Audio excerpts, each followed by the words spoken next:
Income tax notice, tax payer को भेजे जा रहे हैं नोटिस, देना होगा 200% तक का जुर्माना। तो हेलो दोस्तों, welcome to my YouTube channel Maa associate. दोस्तों, माँ एसोसिएट यूट्यूब चैनल में एक बार फिर से आपका स्वागत है। आज की वीडियो में हम जानने वाले हैं इनकम टैक्स के नोटिस के बारे में कि इनकम टैक्स नोटिस किस प्रकार भेजे जा रहे हैं, आजकल क्यों इनकम टैक्स नोटिस भेज रहे हैं, क्या आपके पास भी वो इनकम टैक्स का नोटिस आया है और अगर आया है तो आप क्या करेंगे, और उसके लिए जो जीएसटी इनकम टैक्स डिपार्टमेंट है वो 200% तक यानी 200% तक जुर्माना लगा सकता है। तो क्या है सारी सच्चाई, जानने के लिए वीडियो को आखिर तक ज़रूर देखें और चैनल पर पहली बार आएँ तो चैनल को सब्सक्राइब ज़रूर करें। दोस्तों और साथियों, टैक्स भरने वालों के लिए बड़ी खबर यानी बिग न्यूज़ है।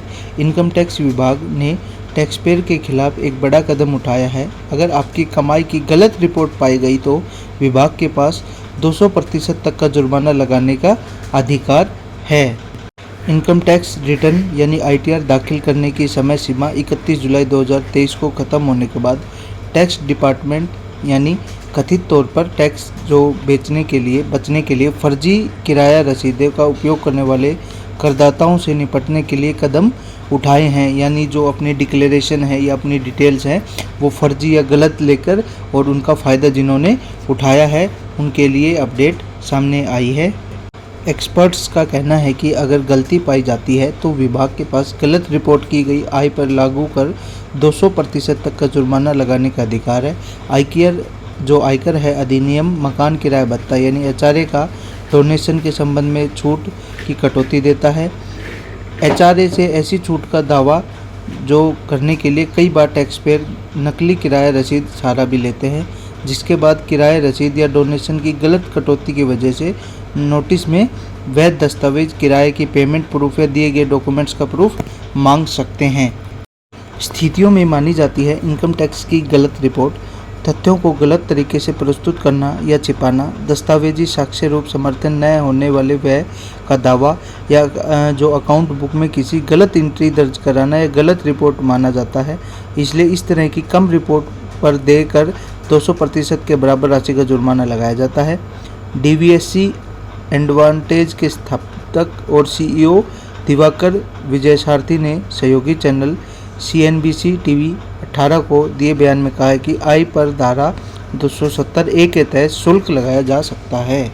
क्या कहते हैं एक्सपर्ट्स? इसके अलावा टैक्स और कंसल्टेंसी फर्म AKM ग्लोबल में टैक्स मार्केट के चीफ येशु सहगल ने कहा है कि फर्जी किराया रसीदों को ठुकराने से कर अधिकारी की तरफ से इनकम को फिर से कैलकुलेट किया जा सकता है। इसके अलावा जाली या झूठे दस्तावेज या दस्तावेजी सबूतों में किसी भी झूठे टुकड़े के आधार पर अकाउंट बुक में किसी भी एंट्री को एक गलत एंट्री माना जा सकता है।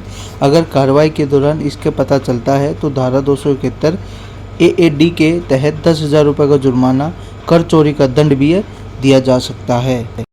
पेशेवरों के गलत जानकारी देने पर लिया जाता है यह एक्शन। इसके अलावा कोई भी पेशेवर यानी अकाउंटेंट या मर्चेंट बैंक गलत जानकारी के आधार पर एक रिपोर्ट का प्रमाण पत्र प्रस्तुत करता है तो AO या CITA ऐसे पेशेवर को ऐसी प्रत्येक रिपोर्ट के लिए 10,000 रुपये की राशि का भुगतान का निर्देश दे सकता है।